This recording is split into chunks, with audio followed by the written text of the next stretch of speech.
I'm Corey Philly, and I'm the Executive Director of the Vancouver Fringe Festival, which is running right now, September 8th to 18th, which is why you're watching this podcast.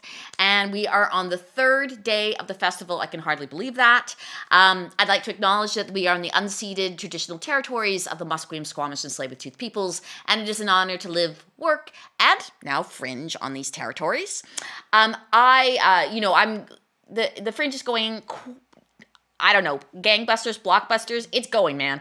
And everybody's out and looking at the shows and everything. And I just wanted to say a couple of shout outs to people who, sometimes get forgotten in all of this, is that, all of our 300 volunteers, they are at every venue. They are doing all the ushering and the front of housing, which is basically, bringing you into the event and corralling all of the audience before the event.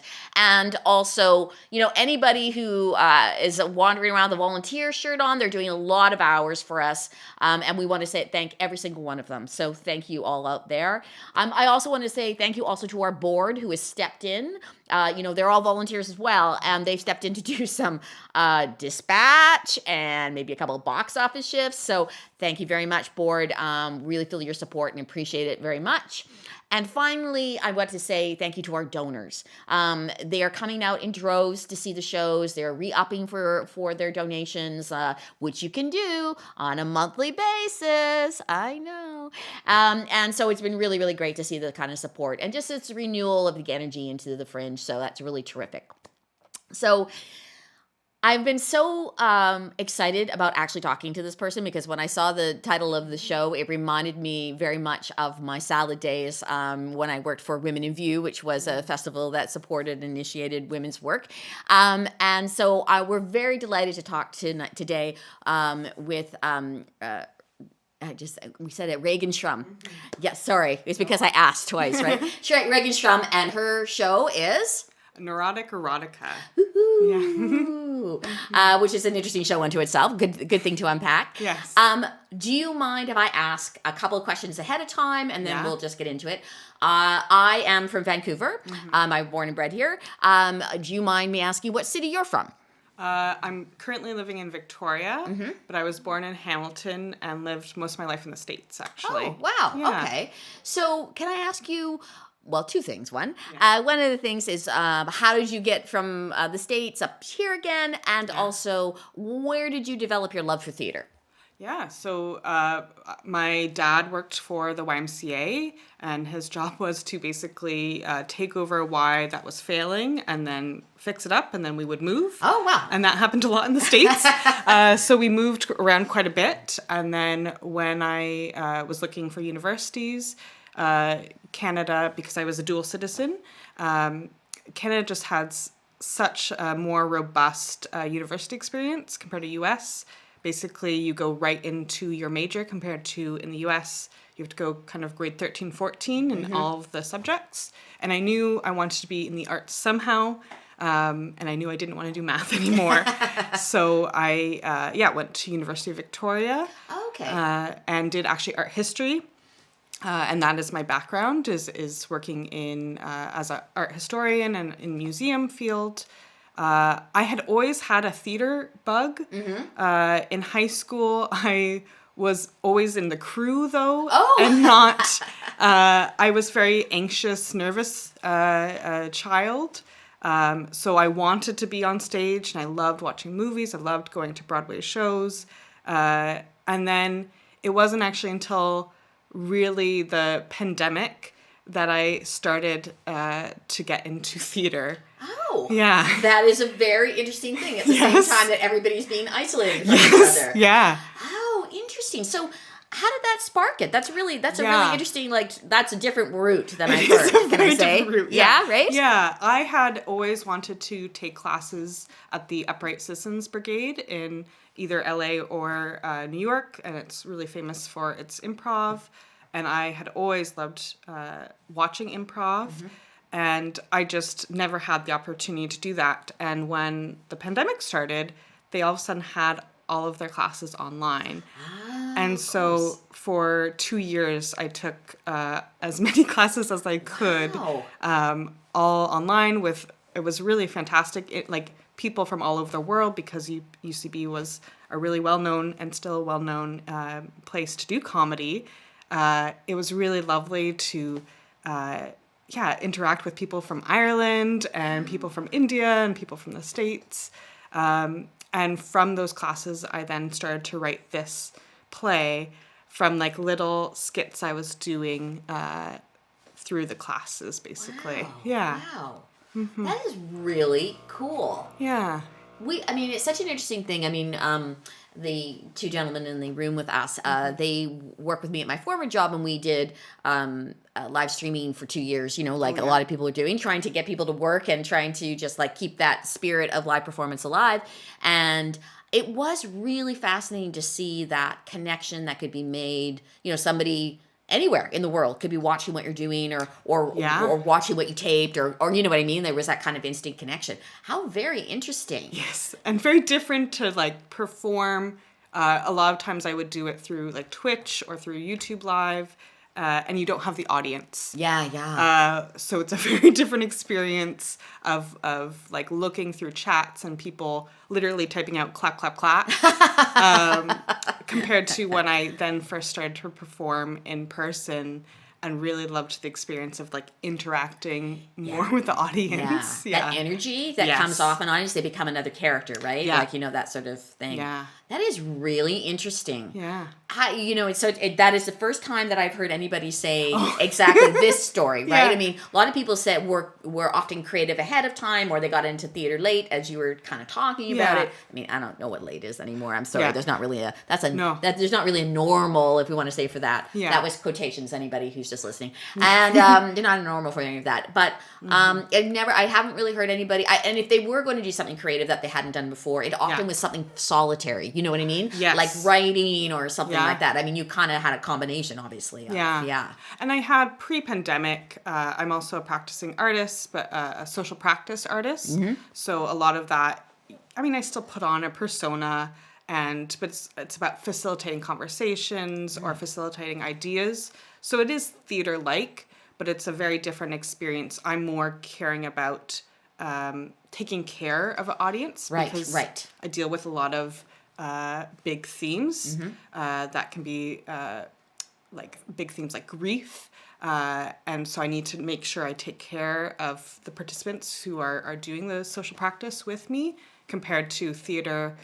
I'm thinking about the audience, but not in the same caretaking way. Right. Yeah. Right. Because sometimes it's fun to shock audiences. Yes. And sometimes it's fun to like get them out of their comfort zone about things. Yes, for sure. Can you, just before we move on in terms of that, can you tell me just a little bit about the social practice aspect of your work? Yeah, and that's actually why I decided to go into the theater as well. So at the beginning of the pandemic, I have been doing social practice for quite a while.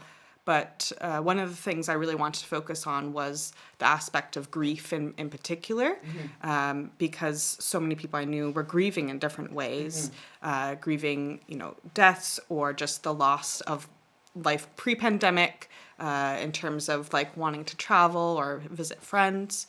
So I started to do this project called Permission to Grieve, which was getting strangers over Zoom to talk about their grief and having these guided exercises and drawing activities to really like have these bigger themes and have an outlet to talk about it, with this notion that not that this was counseling, but not that people used to have different ways of doing counseling, and that was in community. And so this was kind of a way to have that in an isolated time. Right. Yeah. Interesting. I do really think about this a lot about grief in the sense of what you said, like things have happened and they're not happening, all that stuff. But I also think having sort of, come into an organization that has a particular history to it and people have a particular ownership of it in a way, is like, it's interesting.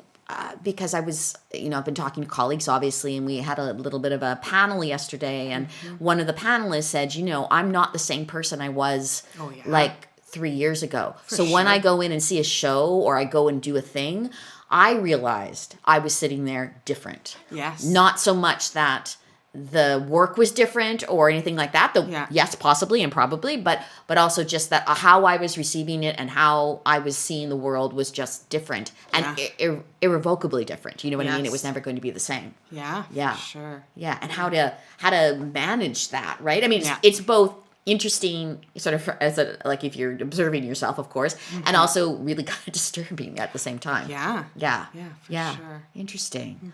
So, so talk about, so here you are, you're kind of working through this project, and then Yeah. what sort of went, you sort of started to go, you're doing the improv, and Yeah. then it just seem like it was the moment to start marrying those two concepts into this performance or this idea? Yeah, it was actually like from doing this grief project, the social practice, it was taking a lot out of me. Yeah. Like, because I was giving to participants and making sure, again, that I was taking care of them. And I needed a humor outlet. And particularly, I kind of did the grief project because a relationship ended after 10 years at the beginning of the pandemic. So that was kind of my grief. Right. And I found myself kind of lost in a way. And then this neurotic erotica was a way to really reflect upon kind of the past 30 years of my life and realizing, finding the humor in some things that I guess before I had never told anyone because it felt too vulnerable. But this way I could both be vulnerable, but then also find the humor in it. And at first I wrote it and I thought, people are going to laugh at the fact that this is so ridiculous and they have no it's not at all what they have experienced in their life. Oh. And then I started having, when I performed like 10 minutes of a set of the full production, people would come up to me afterwards, particularly folks who were queer and neurodivergent, and say like they related so much. And it was very surprising to me because I thought my experience was not your average one, but people actually really resonated with a lot of what I had said and found comfort that there were other people who just found awkwardness in dating and sex. Yeah, and also, I mean, I always love when they do demographic kind of stuff, when they send out, like flyers. I remember this from a long time ago, when one did that, how about that, should I say? And you did marketing, right? And you try to target different areas and everything.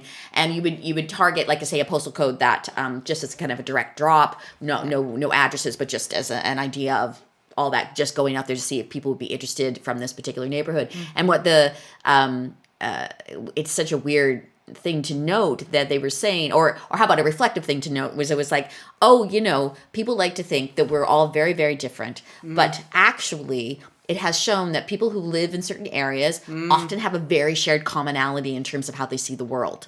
And what I've always liked as an artist is that you take this thing that is so hard sometimes, and it's very vulnerable, and it's and it feels kind of strange to say, and even though people's exact experience isn't that, they can relate because we're humans, right? And there's a shared experience somewhere in the individual experience. Yes. Yeah. Interesting. For sure. Interesting. Well, this is a good time possibly to talk about sort of more themes. I know you don't want to give away everything that's going on with the show, but I mean, obviously it's a really cool title. It's a great title. I wish I'd had that title myself.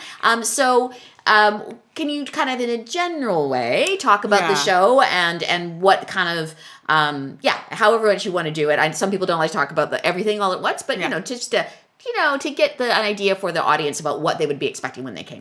Yeah, so I play a character named Esme J.K. Quimbley, and they have written a new book of neurotic erotica featuring this new character they have made up named Reagan Shrum. So it was kind of a way so I could kind of laugh upon myself and take myself out of the picture, even though they're all true stories. And it kind of sets up the beginning like erotica, but instead of graphic details around sex, it's actually a lot of dialogue. And that's kind of the difference in neurotic erotica, is that you just go on a lot of tangents about the awkwardness and like figuring things out. And really the sex is like maybe one line of like, and they came kind of thing. Yeah. And then I kind of go into the background of this character of Regan Shrum, of why the author Esme thought Regan was so neurotic. Mm-hmm. So I go through every crush that I had as a child, starting with cartoon characters. And there was some really bizarre. One of the first one I mention is this character named Greta, who is from Gremlins 2, the new batch, and she's a like reptilian. She kind of looks like Betty Davis, but she's like a reptile. Okay. And that was like a really big eye-opening experience as a child, of not really understanding why I liked this creature, but like really being infatuated with her. Mm-hmm. So, and then it takes to present day Regan Shrum of like kind of pandemic dating and how that is going, which is not well. And then just reflecting upon being a single person in the pandemic. Yeah. Yeah. Mm-hmm. Yeah. I mean, there's a particular kind of grief. I too, other than I have 2 cats, but that was, but I was lucky to some extent, because my job, I'm still at my job, at my job. So not just like at home by myself doing my job. I think it's really interesting. Like I think it's such a, it's such an interesting thing to sort of deconstruct your life. It's a very interesting and possibly cathartic experience to kind of deconstruct your life along the lines of all the crushes and the people that you used to like. And by the way, my first crush was Lee Majors in The $6 Million Man. Oh, very attractive. Yeah. Muscles. And that seems very normal.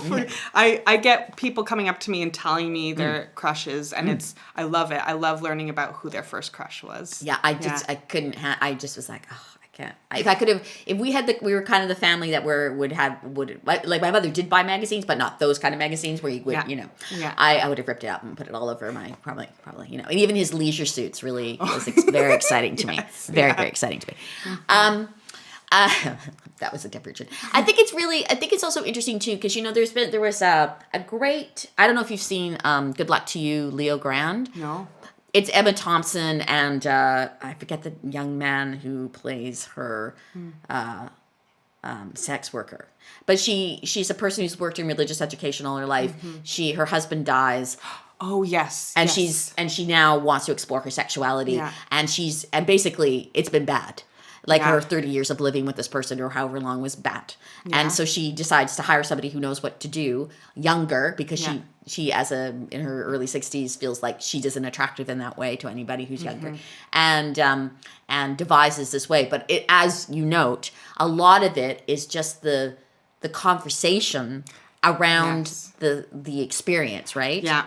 And then the experience, though that does take up some offerings, it's really like, how psychologically are we focused in a particular way? Yes. Right? Yeah. And sorry, go ahead. Oh no, I was just gonna say too, like, so I come from the States where like sex education was basically about STDs and about promise rings. So like the promise that you will never have sex until you're married. And I came from a public school in a very it was Washington State, so a fairly liberal place, but yet still, this was my education.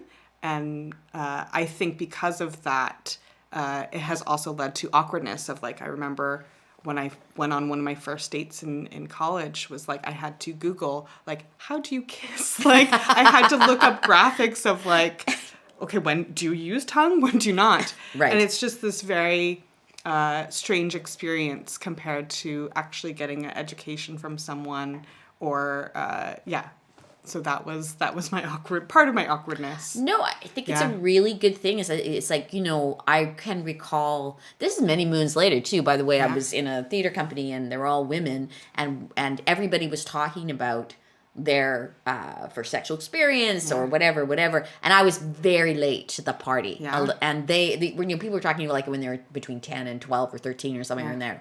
And I was like, no, that didn't happen when I was 19. Yeah. I felt very outside the box of these experiences.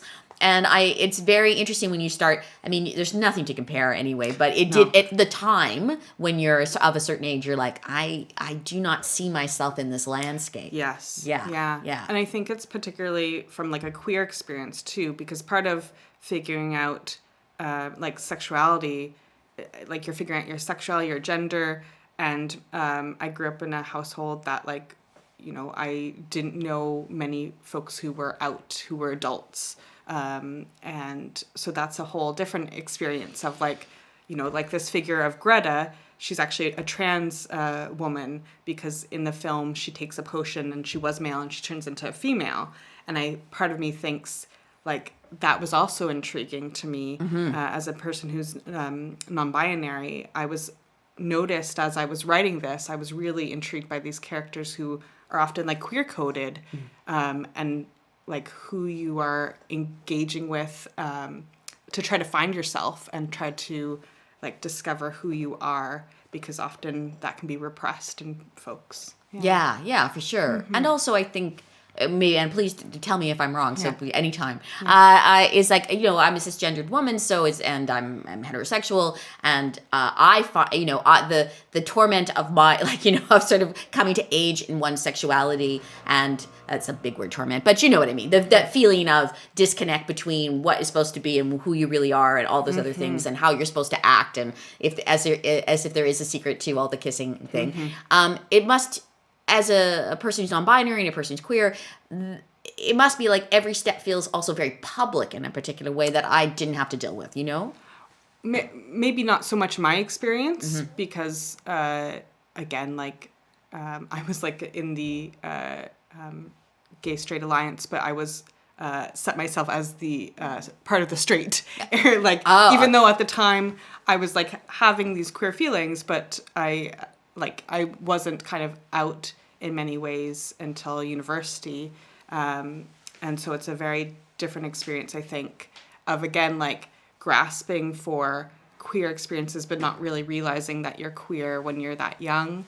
And so finding like some commonality in these characters that are queer coded. Like another character I was really in love with was Uma Thurman from Batman and Robin as Poison Ivy, but I was also really into Batman. I was into George Clooney as Batman. But she's a well-known character because she looks very like she's a drag queen. And so there's a lot of folks who from the queer community who love this character as well growing up. Oh, interesting. Yeah. There's lots of layers to it, right? Yes. Like, yes, you just sort of, or maybe it's the onion conversations, like, you know, you just start peeling off, and then there's, and it also it's in a way, I mean, I guess what we're talking about too is the freedom to actually have those conversations and to lose, you know, the more you peel, the more you peel, right? Like, there's not an end to that or anything. Yeah, interesting. And I think also for me, I deal with anxiety, and in the show, I really amp it up much more, or I maybe amp it up to the amount that is happening in my brain, but I don't let the general public see how much anxiety there really is. Remember one time I first performed in a theater performance, and I was so anxious, but everyone around me was like, "You were so like calm and collective," and I was like, "That is not what is happening in my brain." Yeah. And so I really like lay it out on the page of how anxious I am in any kind of sexual encounter until I get to know someone. Of course. And I think that's a nice like vulnerability and expression that, again, I don't get to talk to folks much about my own anxiety around things. Yeah. Well, yeah, and I think, you know, the thing is the one thing that performers have done, I would say, is they have basically learned to feel fear and do it anyway. You know what I mean? Yeah. Like, it's not going to, a therapist once explained to me, says, there are things that are going to kill you. Yeah. And you should be afraid of them. Yeah. And then there are things that are just make you nervous or anxious or all the kind of stuff. And that some of that needs just to be sorted. Like, what is the thing? Yeah. And I think I've been having the same experience that you have had, because people have been walking around saying, you look very calm. Yes. And I'm like, do I look calm? inside my head is like that. Yeah. Yeah, right. And I think it's also a very good conversation to have just about, there is no cool, calm, and collected conversations in life. Like, I mean, it's essentially sometimes you're careening from experience to experience, trying to figure out what exactly is going on. Sometimes you have the opportunity to sort of have, like, be able to, step back and have a viewpoint. Yeah. But I do think, like for performers, and you are asked to be professionally vulnerable all the time, right? Yeah. You're asked to do that, and so it's interesting also to play with that idea of that. Not that you aren't being vulnerable, but also that it's also you've shaped it and sculpted it, and in this case, you control it completely. Yeah. Yeah. And how did that feel for you in that way? You know what I mean? Like, it's kind of the thing that we wish we could do in lives is write our own and have control. Right? Yeah. Right. Yeah. Yeah, it's lovely though, because I when I have a really good audience, and I've had great audiences so far at the Vancouver Fringe, I love, like, people will speak out and get like really excited when I mention a certain character, or I talk a lot about, I love movies, so I talk a lot about movies and how that kind of set a course of both anxiety and sexuality in my mind, and people get really, they like shout out in the crowd, and then I love playing with that. So even though I'm kind of controlling the show, my favorite moments are when people react, and then I have that improv and can like react with them and have a little conversation. Those are kind of my favorite moments, really. Yeah, and you'll get the intimacy issue, like, yes, right? Yeah. And how have the audiences been reacting like that? They've been like really into They've what been really into. Oh, that's great. Yes, yeah. Yeah. Yeah, again, finding commonality of folks who've had similar experiences. I think people so far have been a lot from the queer community. So again, having those kind of similar experiences and coming up to me afterwards and just like talking to me about I had one time someone came up to me, and there's this cartoon called The Brave Little Toaster. I think I know this one. Yes, and there's a character that's a warming blanket, and they told me that was their first like sexual awakening. Oh. And I was like, I love that one. That's great. It's like a comfort, and I don't understand why you found them so sexually appealing when you were little, but hey, that's great that was the one. Yeah. That is so interesting. I'm trying to think if I had like a crush on like, an animation character or a cartoon character or whatever you want to call them these days. For me, it would have been a cartoon because that's the age I come from. But and I don't know if I have, but I'll have to think about it. I'm going to think about it and then come back to you and tell you that was the person, or that was the thing that I wanted to be. Lots of times, I think too, people don't like. For me, my point of view is like people don't sort of see it as a crush necessarily. They just want desperately to be that. And that's often what it is like you want to be that character. And there's something about that character that's appealing somehow. Yeah. Yeah. Because I definitely wanted to be the bionic woman. Oh, right? Yeah. Because, the bionic man. But also because she could run really fast. And, and she had very long hair and she was tall. And I thought, I want to be that. I don't have very long hair and I'm not tall. That is basically the show. So. But that's really interesting then, looking at that perspective now as an adult of like, as a child, you wanted to be that character. Obviously, Bionic Woman is a very powerful character, right? Yeah. And here you are as like executive director, right? So I sometimes think too, like for me, Greta was like a 1950s kind of bombshell, and often I dress in kind of 1950s outfits. And she's like also a very powerful woman. So I think that also I love to like work in management roles and really have let my values kind of show in organizations. So right, yeah.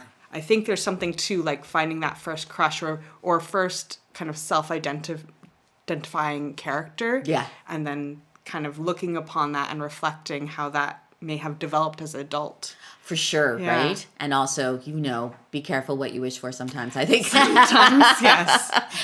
But also, you have to think too of the world in which we functioned at the time too. I mean, there were female role models for me anyway it was like those kinds of humans. They were few and far between, the kinds that were kind of could crush something, and there was more. It was more, and also I also vacillated between that and wanting to be like in old movies. I had a really strong crush on Joan Fontaine in Rebecca, and the opening lines are always, "I dreamed I went to Mandalay last night. It was such a funny dream," and I'm like, and I, that sort of, I'm a waif in the world. I don't know what to do, right?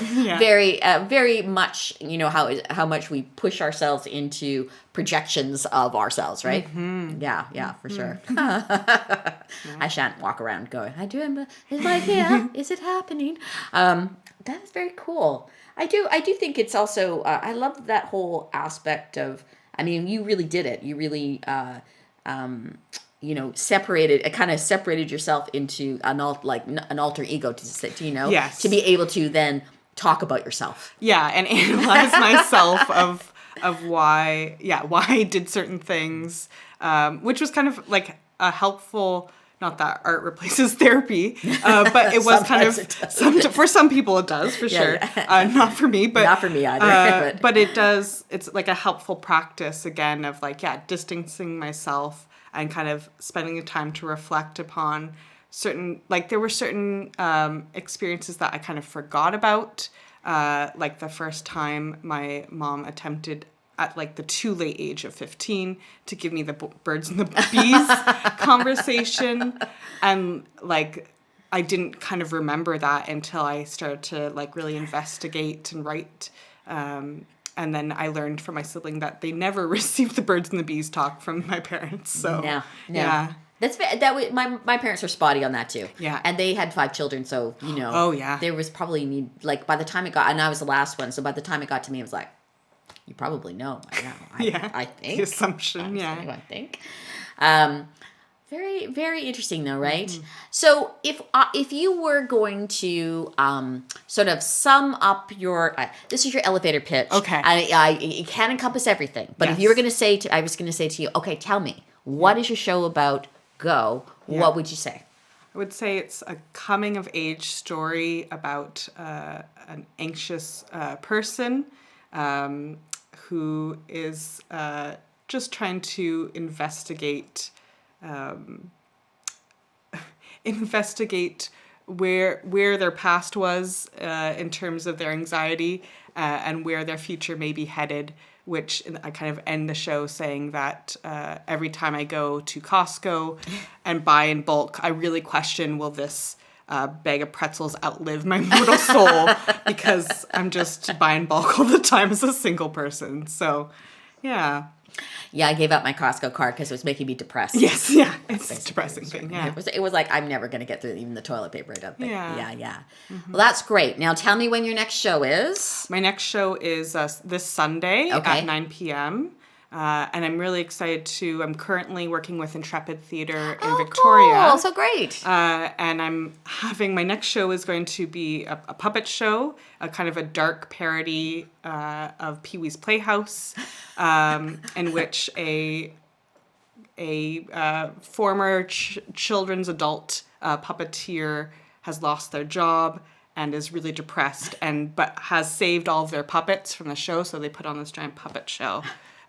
So that's kind of my next thing venture after this. Can I ask, just as a side to that, are you a puppeteer? Have you done puppeting? No, I'm a lover of puppets. Oh, okay. I'm working with a puppeteer in Victoria, and they're both teaching me, and they're also one of my puppeteers on the show. So I'm only going to puppeteer one because it feels very intimidating to me. Yeah. And also there's very clever people who have done it for so long, know what I mean? And it's like learning a dance or something like that. I'd be able to accomplish it, perhaps, a little bit of it, but everybody, it feels a little bit, I can do the whole thing. I'm not, Ronnie Burkett or anything like that. You know what I mean? Yeah, for sure. Yeah, for sure. Yeah.